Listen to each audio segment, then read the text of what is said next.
And first of all, before we get things started, keeping the mustache or shaving it off? Let me know in the comments. Now let's go.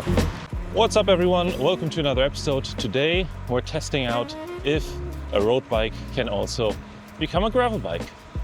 For this I installed some 32mm wide Pathfinder Pro from Specialized. So nice gravel tires in the maximum width that actually fits this frame, which is the Bossy Strada SS, as you might know, my current favorite. And those tires are installed on the brand new Elitewheels Drive Helix SS, so the ones with the steel spokes. So I'm hoping to get a little bit of extra comfort on that gravel ride from these steel spokes instead of going with carbon ones.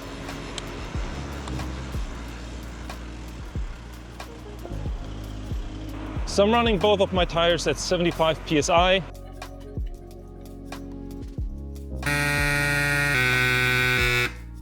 Front and rear, hoping that that's going to give me enough comfort, because as you might know, I'm not a fan of tubeless anymore. I was using it I think for a year or two until it didn't work in one particular situation anymore. It became very messy, and that was enough of a turn off for me to switch to TPU all around. So yes, all my tires are set up with TPU inner tubes now, also these Pathfinder Pros now. So let's hope that they're also going to be surviving this little gravel experiment. When it comes to tire choice, why did I pick the Pathfinder Pro? First of all, I was riding last year, I think, one gravel ride with friends of mine, and I was running the Panaracer Gravel King semi-slick tires, I think. And I crashed twice. I didn't crash, I fell twice because of sand. And there was another rider who was riding the Pathfinder Pros, and he was just cutting through that sand like through butter. Not that this might have anything to do with his way higher skill set on gravel than mine, but still, that kind of sold me on the Pathfinder Pros. And then also, as you see, to get out to the gravel route, or the woods actually, I need to go through the city for half an hour.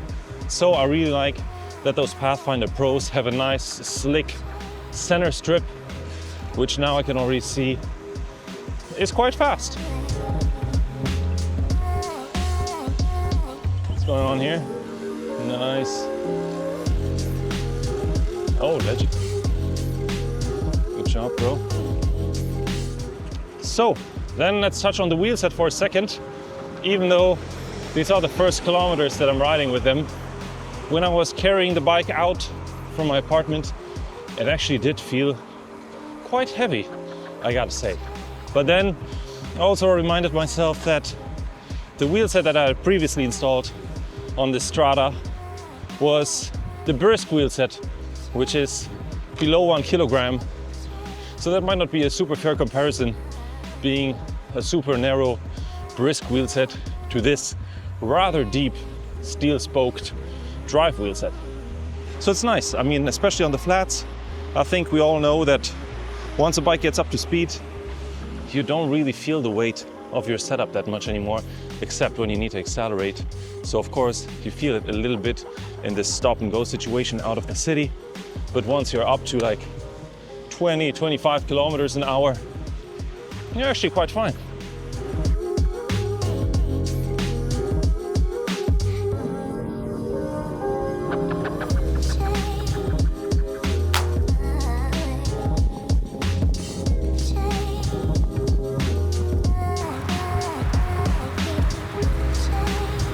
All right, so we're already on the bike lane. In a moment, we're gonna turn a right and go into the forest. Let's see how that goes. So here we are at this little track where we're gonna be testing out this frame in a gravel setup together with the gravel tires and the Elitewheels Drive Helix. These are actually the 68 version of the SS ones. So SS stands for steel spoke, and they're using, I think, Sapim CX spokes. So spokes that you can easily find replacements for in pretty much any bike store. So I think that's a big upside of this setup, especially when you're taking them out for graveling where things might break or hit things. And yeah, when it comes to inner diameter of those wheels, they are pretty much standard at 21 millimeters. So I think that's in line with most of the wheels that I was testing recently. So yeah, let's see how it's going to perform. So I would say enough talking, let's get riding.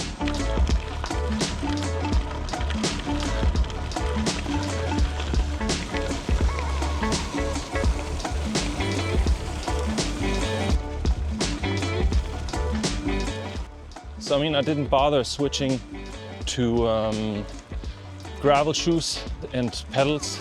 So let's see how this is going to work out with my road shoes and my road cleats. I mean, this is very nice, I gotta say. So far, no cars, nature, beautiful.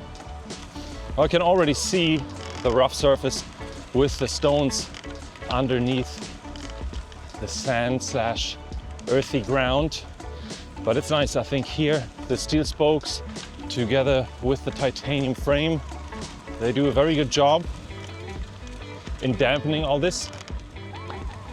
Let's try the center strip here.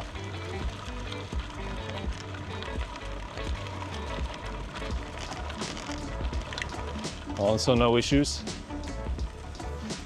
And I'm already very happy because this is pretty much what I was looking for, to be able to in winter or also in summer take on a couple of routes like this where you have some slight gravel and forest paths, and be able to ride across those.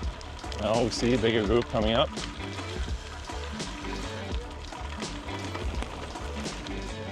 Nice.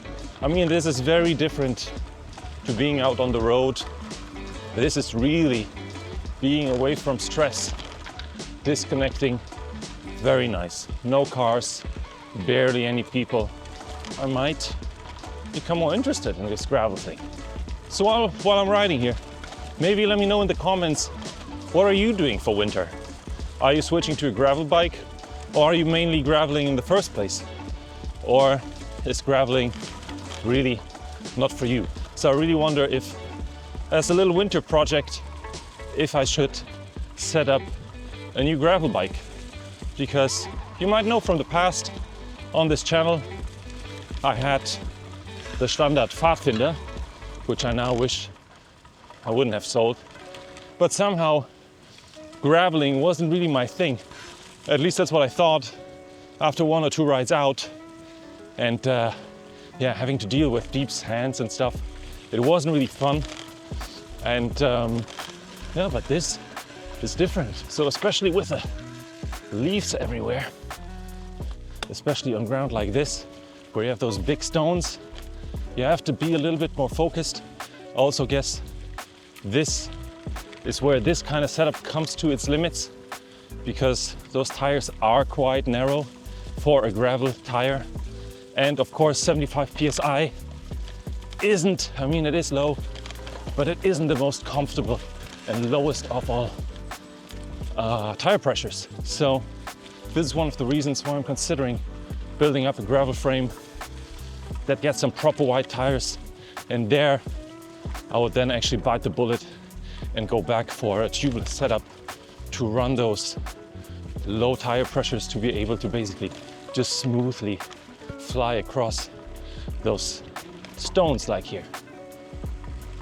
So let's talk about this wheelset for a second. So this is the Elitewheels Helix 68 SS wheelset. The SS here stands for steel spoke, and it is their widest width of that kind of design. So they also have 2 other widths that are a little bit more narrow, if this is something that you want to go for aesthetically or also weight-wise, because weight-wise those are coming in around 1,500 grams, which of course isn't the lightest. So if weight is something that is particularly important to you, but you still want to go with that aesthetic, then have a look at the 2 more narrow versions of those wheels. But I actually like the wide wheel set because, I mean, even though you're going for gravel, it still makes the bike look like a pretty fast bike when you're going through the city and also when you're going through the gravel. So I like it aesthetically quite a bit.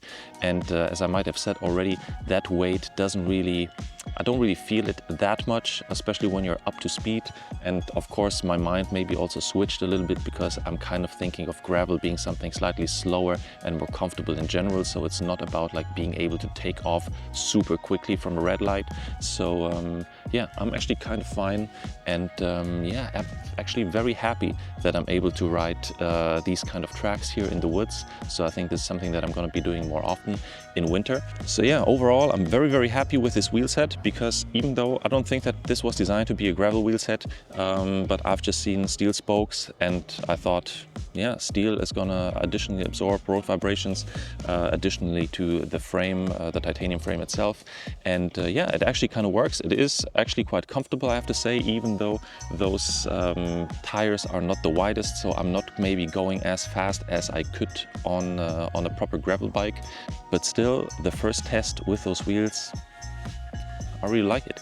And then maybe let's touch on the specs real quick. So they have both front and rear an inner width of 21 millimeters, which is pretty much standard these days. And then the front rim, it has a slightly wider outer width at 31.8 millimeters and the rear one at 30.8 millimeters. So yeah, nice and wide to stay aerodynamic with slightly wider tires. So now the question is going to be, is it worth it for me to build up a proper gravel bike for the winter? And I think the answer is going to be yes. So first of all, I don't think that riding a Dura Ace group set is the right group set to be ridden in the winter and in the woods. I think it's a little bit of an expensive endeavor, so I don't really want to be wasting and wearing down that group set during winter, which of course wears heavier on all the components. And then I already enjoyed this ride today a lot, and I would love to just go faster or a bit more confident over a couple of parts on this track, especially when you come to like the big stones, where I think it will be beneficial to ride lower tire pressures and wider tires.